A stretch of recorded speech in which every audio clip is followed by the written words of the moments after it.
નમસ્કાર. આજે આપણે જે છે એ દાડમમાં જે વોટર સોલ્યુબલ ખાતર જે બધા વપરાય છે એ વિશે માહિતી આપણે લેશું. આપણને ઘણા બધા જે છે વોટર સોલ્યુબલ ખાતર જે દાડમમાં વપરાતા હોય, એટલે ઘણા જે ખાતરો છે એમના અલગ અલગ કામ હોય, અલગ અલગ સમયે અલગ અલગ ખાતર જે વપરાતા હોય એનું કાર્ય જે છે એ અલગ અલગ હોય છે.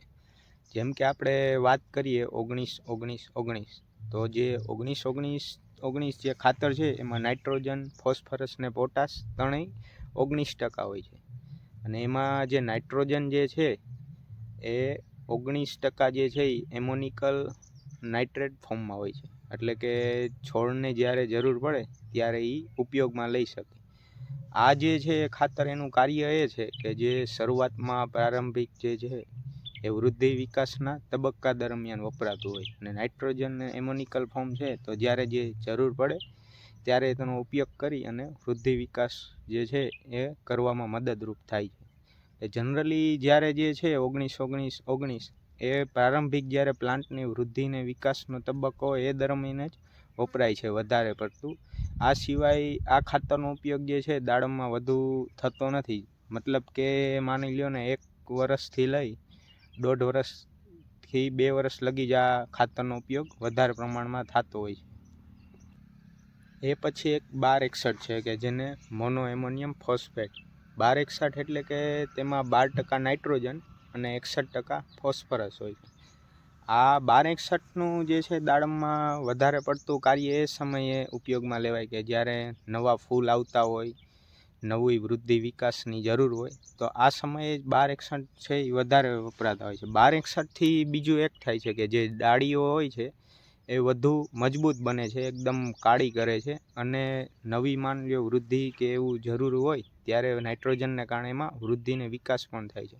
અને ફ્લાવરિંગ જે છે એ ટૂંકમાં જે છે સારું નીકળે છે આનાથી, અને મજબૂત જે આપણે ડેડી કહી શકીએ એનાથી મજબૂત પણ થાય છે. અને આ જે છે એ જે ફોસ્ફરસ છે એ એસિડિક ફોર્મને કારણે અપટેક જે છે એ વધારે થાય છે. આ સિવાય ફોસ્ફરસને કારણે રૂટ ગ્રોથ પણ આનો સારો થાય છે. અને આ જે ખાતરથી નવા ફૂલ વધારે આવે છે અને વધુ નીકળે છે, અને સેટિંગમાં પણ સારું રહે છે. અને આમાં જે નાઇટ્રોજન હોય છે એ એમોનિકલ ફોર્મમાં હોય છે. આના પછી જે 05234 આવે છે. 05234 એટલે કે એમાં નાઇટ્રોજન નથી હોતો, માત્ર ફોસ્ફરસ અને પોટાશ જ હોય છે.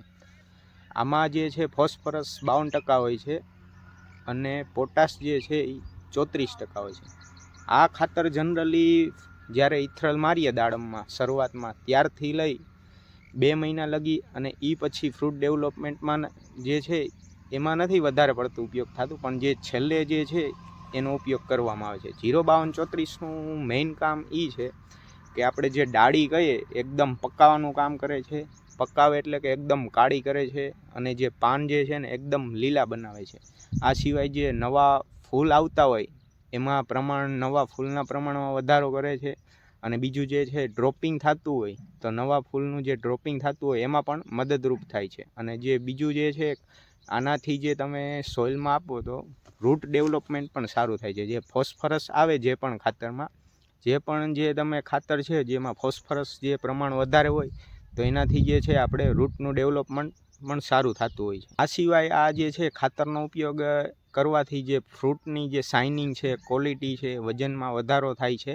ટૂંકમાં આપણે જોઈએ તો હું તમને બતાવું કે જે આ રીતના જે છે ફ્રૂટ એ ટાઈમે આપણે જે વાપરવામાં આવે તો જે છે એ સિવાય બીજા જે તમને દેખાડું તો જે આ રીતના જે ફ્રૂટ હોય એમાં મદદરૂપ કરે છે. ટૂંકમાં જે 05234થી જે છે આપણે કલર જે શાઇનિંગ છે એમાં મદદરૂપ થાય છે. હું તમને બતાવું. જે આ સ્ટેજમાં વધારે પડતું 05234 છે એ વાપરવામાં આવતું હોય છે.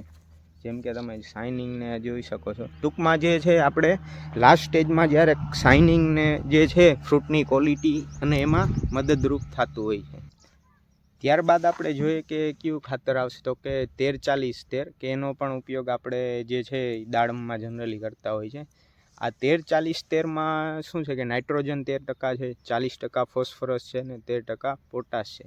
તો આ જે ખાતર છે એનો ઉપયોગ આપણે કઈ રીતે કરવાનો હોય છે, તો કે પાછળથી જ્યારે આપણે ઘણીવાર કેવું કે આગળ પાછળ માલ સેટ થયો જે બીજા ફૂલ છે એને લાવવામાં મદદ કરે છે અને આગળ જે સેટ થઈ ગયેલા હોય એના જે છે એ સાઇઝ બનાવવામાં મદદરૂપ કરે છે અને જો ડ્રોપિંગ થતું હોય ફૂલનું તો એમાં પણ મદદરૂપ કરે છે. મતલબ કે જે 13-40 સ્ટેર છે એમાં ત્રણેય ન્યુટ્રિયન્ટ મળી જાય છે, એટલે કે ફ્રૂટનું ડેવલપમેન્ટ પણ સારું થાય છે, ફ્લાવરિંગમાં પણ મદદરૂપ કરે છે અને ફોસ્ફરસ આવે છે એના કારણે રૂટમાં પણ સારું હેલ્પફુલ થાય છે. આ પછી છે 13-0-45. 13-0-45 એટલે કે આપણે એને પોટેશિયમ નાઇટ્રેટ પણ કહી શકાય. આમાં 13% જે છે એ નાઇટ્રોજન હોય ને 45% જે છે એ પોટેશિયમ હોય છે. અને આ ખાતર જે છે એ એટલું જે કહીએ આપણે કે ક્યાં ઉપયોગમાં થાય છે, તો કે આપણે જે કહીએ કે આપણે જે અપરિપક્વ ફ્રૂટ જ્યારે ડ્રોપિંગ થતું એટલે ખરી જતા હોય ત્યારે ઉપયોગ લઈ શકાય છે. અને આ ખાતરમાં જે છે ને નાઇટ્રોજન એ નાઇટ્રેટના સ્વરૂપમાં હોય છે, એટલે ઝડપથી જે છે પ્લાન્ટ અપટેક કરી શકે.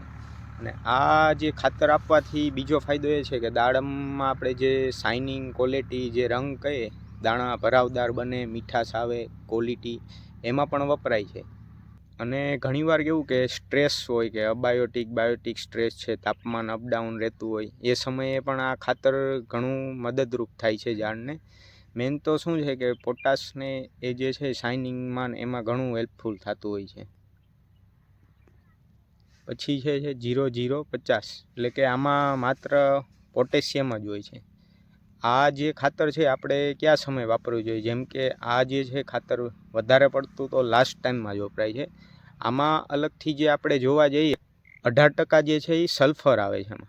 એટલે જે સલ્ફરને કારણે ઘણીવાર કેવું બનતું હોય છે કે પ્લાન્ટ ઝડપથી સહેલાઈથી પોટાશને એનું અપટેક કરી શકે. આનું જે મેઇન બેનિફિટ છે એ જે આપણે જે ફ્રૂટ કહીએ એની શાઇનિંગ ક્વોલિટી વધારે બનાવે છે. મતલબ કે જે આપણે હું તમને બતાવું કે આ રીતના જ્યારે જે છે ફ્રૂટની જે શાઇનિંગ, આ જે છે 0-0-50ની મદદથી, પોટાશને મદદથી જે છે એ શાઇનિંગને કલર આવતો હોય છે અને એકદમ દાણા ગુલાબી અને ભરાવદાર ને રંગ વ્યવસ્થિત લાલ કરે છે. મતલબ શાઇનિંગ જે છે દાડમની જે પોટાશને કારણે આવે છે.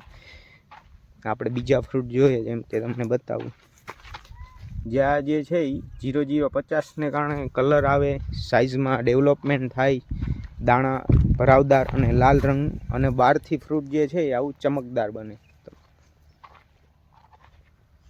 આ સિવાય બીજું એક જે ખાતર છે આપણે કદાચ ઘણા લોકોએ સાંભળેલું છે, પોટેશિયમ, મેગ્નેશિયમ ને સલ્ફર આવે છે.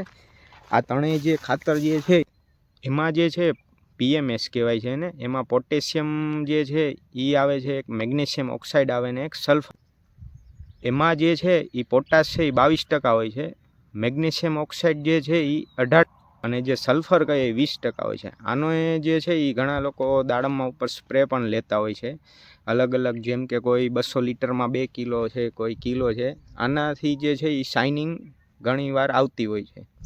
જે પોટાશ જે છે એને હિસાબે જે શાઇનિંગ આવે. આ સિવાય મેગ્નેશિયમને હિસાબે જે ફોટોસિન્થેસિસ, આપણે પ્રકાશ સંશ્લેષણની પ્રક્રિયા કહીએ એ પણ વધારે થતી હોય છે. એને હિસાબે જે છે શાઇનિંગ ને કલર દાડમમાં આવે એના માટે સ્પ્રે કરતા હોય. આ સિવાય આપણે જોઈએ કે જેમ કે હું તમને બતાવું, જે આ ટાઈપના જે સાઇઝ હોય તો આ ટાઈમે આપણે શું છે કે કેલ્શિયમ નાઇટ્રેટ, બોરોન અથવા 13-40-13 આ ખાતર ઘણા લોકો શું છે વધારે પ્રમાણમાં ચડાવતા હોય, જેનાથી સાઇઝનું ડેવલપમેન્ટ સારું થાય અને જે ફ્રૂટની ક્વોલિટી સારી બને.